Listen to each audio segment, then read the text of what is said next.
What's up, good people? You got Lavelle here, aka Vell, and welcome back to my channel where we bond over our favorite TV shows, trending topics, and everything in between that we care about. So today we are doing our recap of The Real Housewives of Atlanta, Season 13, Episode 16, which was titled, Giving a Peach to Who? We don't know yet, but I'm really hoping that it's gonna be Fallon. So in this episode, we have Kenya, who's working on some more branding for her hair care line. So basically that meant there was nothing much going on with her, so she was using this opportunity to do a little self-promoting on the show. And then we have Drew and Ralph. They were back from his father's funeral, and so they were doing a balloon release from their home for his father's memory. They seemed really determined to make their marriage work, and they said some kind words to each other before they released the balloons. And they were also starting to pack their home for their move into their first home that they're purchasing in Georgia, which seems to be a really large home. Now, all while this is going on, Drew's mom is in the background with each scene when they're packing, and she has her 2 cents to add into how they should be wrapping the glasses. And then when they did the balloon release, she's standing behind them on the patio and she's teared up. And I'm really starting to feel she's really too much in the inner workings of their relationship. I know she's staying there supposedly because of the pandemic, but that does not mean that she needs to be a part of their relationship. And I think that's some of the issue. I know in one of the other episodes, she was even helping with some of their couples counseling, and I'm like, too much. You're too invested. I really don't think she should be as privy to their relational issues as she seems to be. I think it's only gonna hurt the situation more than it will ever help. So then we got Cynthia and Mike. They are discussing this wedding, which I can't wait till it's over. I'm so tired of hearing about this wedding.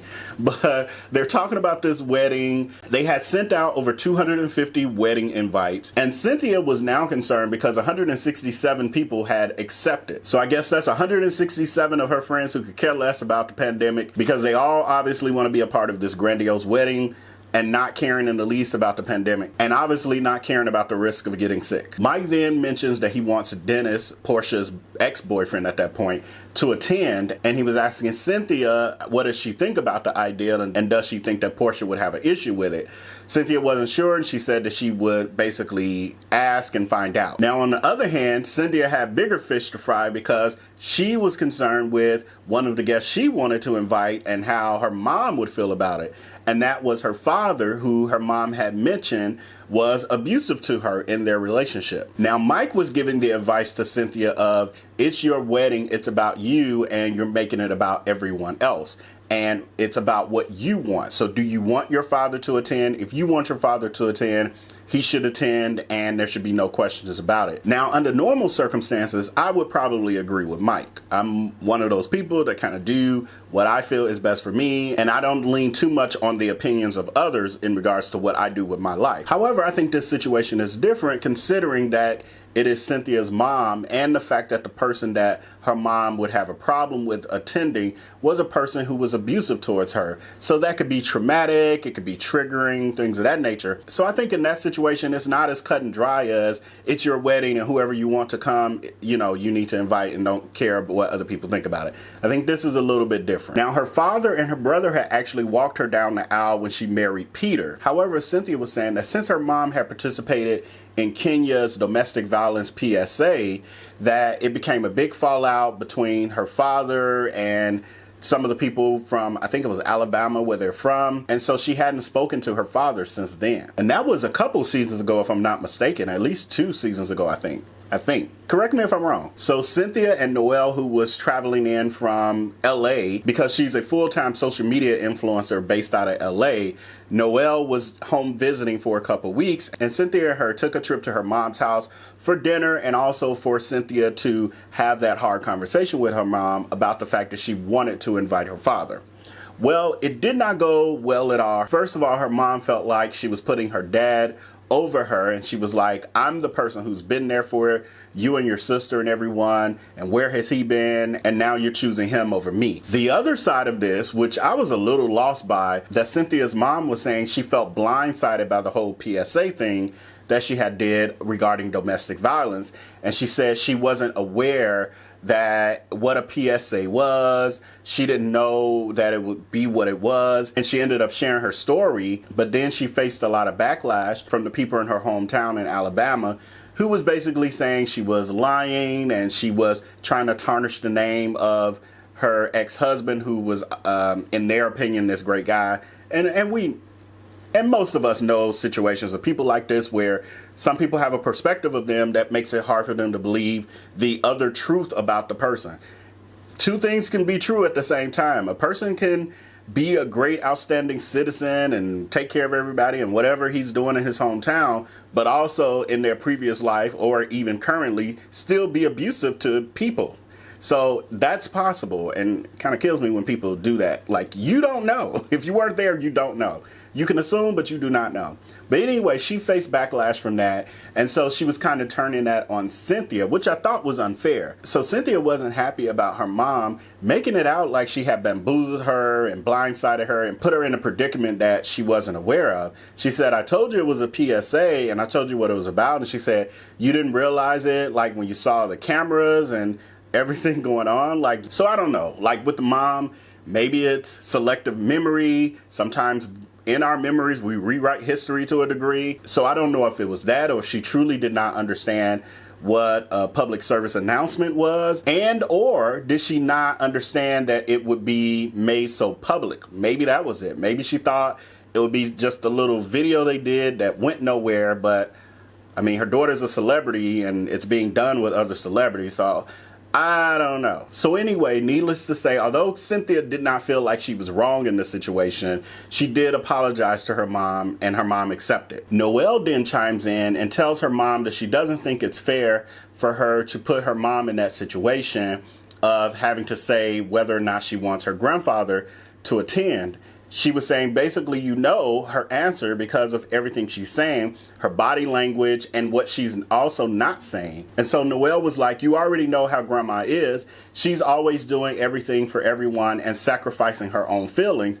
And this is the same situation here. Noelle then went on to say, he's not been around. I don't know him. I've only seen him like once in my life. Why are you choosing him and his feelings over your mother who's always been here? And I think Noelle made some very good points. There was a lot of wisdom in what she was saying. And then Noelle ended with like, and I think, you know, basically this is enough of this conversation. She was like, you know, grandma's not going to say this. So I think there was a lot of wisdom in what Noelle was saying. She seemed to be more in tune with her grandmother and who she was as a person than Cynthia actually was.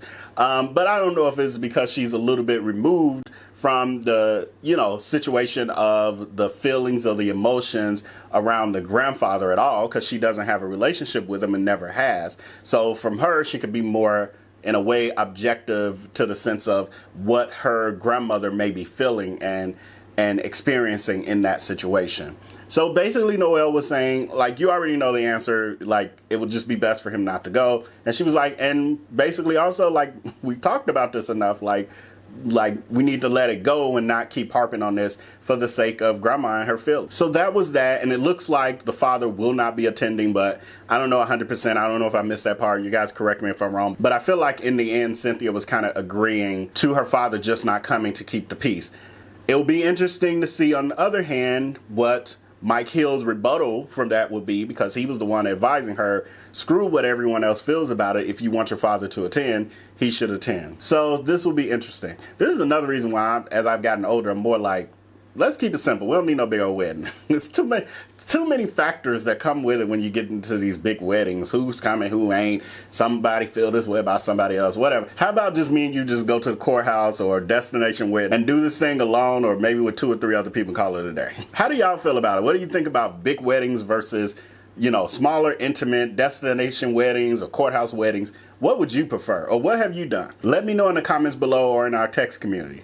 Then we get to Kendi. Kendi is doing her normal hustling. Kendi was saying that the good thing about the pandemic is that she's been able to spend more time at home with her children that are very young. However, she says she's still been working a lot. So basically, she's still hustling at the same level. It's just her kids can watch her from the other room while it's probably like, get out of here, we got the cameras on. We then end up once again on the topic of Riley's dad and the child support. I almost wish this would happen behind the scenes. I'm kind of over it. Like, But anyway, she has now hired Michael Sterling, who is Eva's husband, to represent her in her child support case against Rock. She's basically saying he's been a multimillionaire in his day too. Whether or not he still has that money or what he's done with it is none of her business, but she feels like he needs to pay what he owes for child support, which is somewhere around $90-something thousand.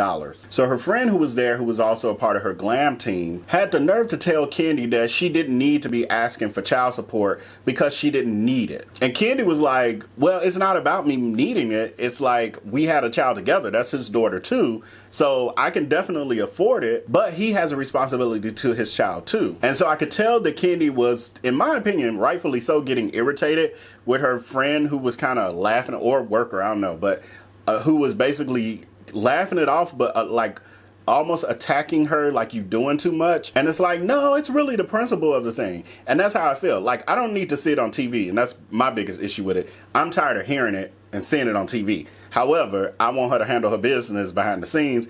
Get your money, make him be responsible. It's not about how much money you have. It's about him doing what he needs to do as well. But even with that, as a viewer, I'll be glad when this storyline is over. Then we have Portia. Portia's going through a life change as well. PJ had been enrolled in daycare, and so that was a whole experience. She felt like PJ was at the age where she needed to be around other children to be able to grow and thrive. And I'm all for that as a person who's come from the early childhood field. It's very important that children are around other children for their development and modeling and social emotional development and things of that nature. So I'm really glad that Portia was aware of that and made that decision. Now the catch is, after a week of being in child care, PJ ended up getting sick, but that's all a part of it too, because the child is being exposed to new germs and things that they have never experienced before, and so the body has to build up a resistance to it. It's all a part of it. Now, as far as the dentist thing, Cynthia takes Portia out to dinner so that they can have some one-on-one time, which they rarely do. She wanted to basically catch up with Portia to see what headspace she was in with Dennis, because we all know they're on and off again. So she was testing the waters to see where they are and basically find out if Dennis could be invited to her wedding, which is what Mike Hill wanted. Portia basically then shares that she's very frustrated with Dennis, and although she claims to be over his cheating, she said that she was basically getting upset with him and punishing him for every little thing.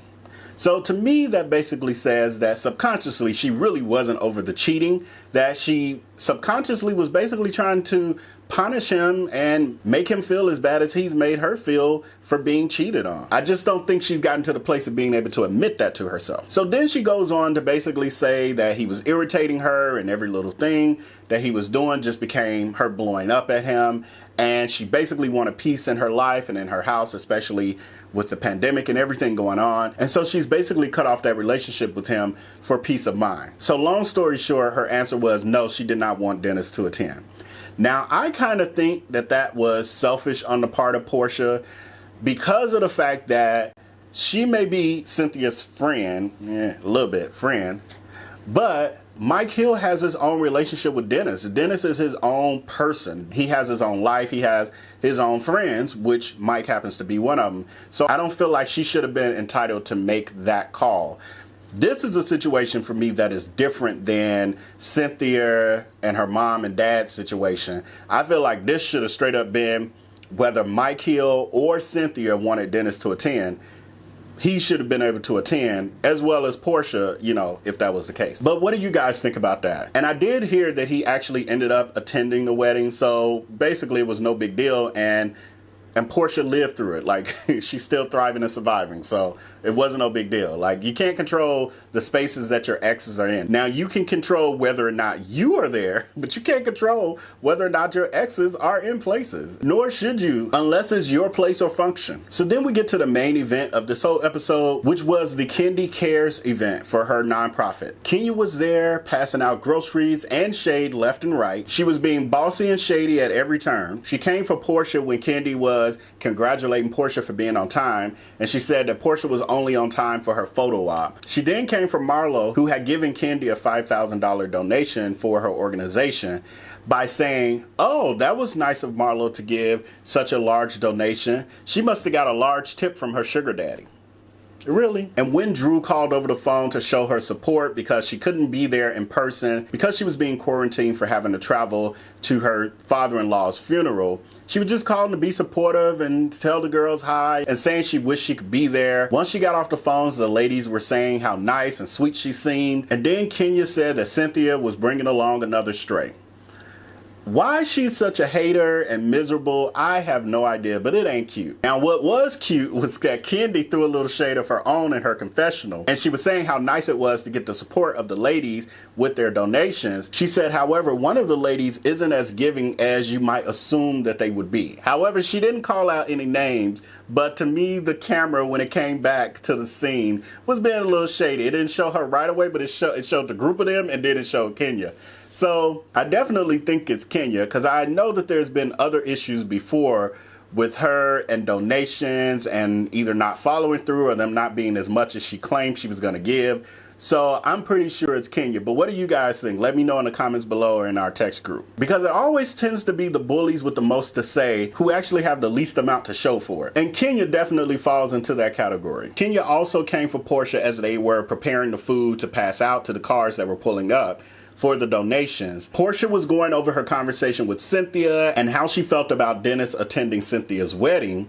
And Kenya was just bothered by the entire conversation. I think just for the mere fact that people were engaging with Portia and not paying attention to her, or whatever it was. She then jumps into the conversation and has the nerve to say that Portia and Dennis are back and forth so much that no one takes them seriously. And I'm like, for a person who's lied about how many times they've gone back and forth with Mark Daly and how many times they've been working on their relationship when we know it's all lies, when the writing was on the walls years ago that he really was not interested in her. So I'm not buying that all these times she's saying that they're working on it and all of this, that they're actually working on it. I think he's gone about his life. So people in glass houses shouldn't throw stones, Kenya. And that was pretty much it. That was like the highlight of the episode, really. Wasn't that big of a highlight. I'm trying to ride with this. And I know people online are really going in on this season saying it's boring.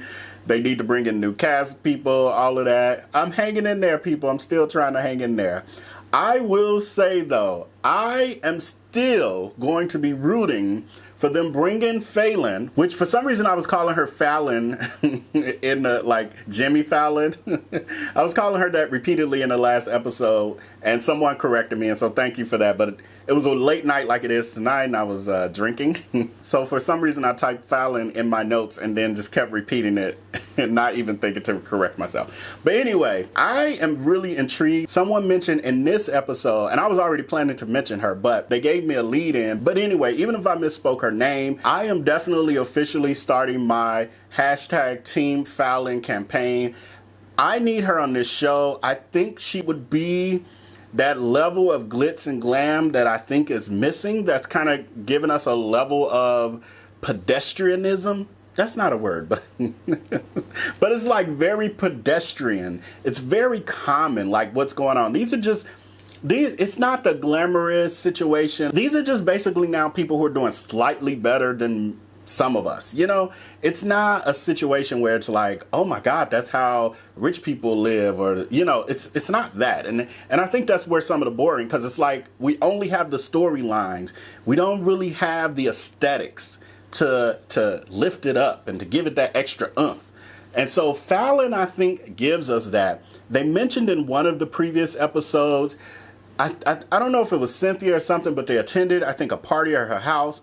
They mentioned that her garage was huge and was full of Rolls Royces and other luxury vehicles. Then in this episode today, someone said that Phelan has a private jet. That's real money. Those things are not cheap. They cost hundreds of millions of dollars, and they cost $1 million plus per year to maintain. So basically, like Candy a few seasons ago said, Phelan has the ability to pay for all of the itches on that cast, including, I guess, Candy. Like, I think she has mega money, and I don't know what her husband does and all this, but I need to know the story. I need it for my soul. I think RHOA needs her to be able to help revive the luster that once existed, because now it's almost like watching our friends down the street on a reality show. It just is. But anyway, with that, if you have lasted to this point in the video, comment below hashtag Team Fallon. And even if you aren't as sold out for Fallon yet as I am, still comment it below to let me know that you've made, yes, hashtag Team Fallon, because I feel like we need that in our life. So with that, if you are new to this channel or you're returning and you have not subscribed as of yet, this would be the time for you to do that. Join the ELV subscriber family and let me know by commenting below so that I could properly welcome you to the family. And if you're already a part of the ELV family, I thank you guys for your support. I really appreciate you. Until next time, until I upload the next video, make sure to take care and be blessed. Peace.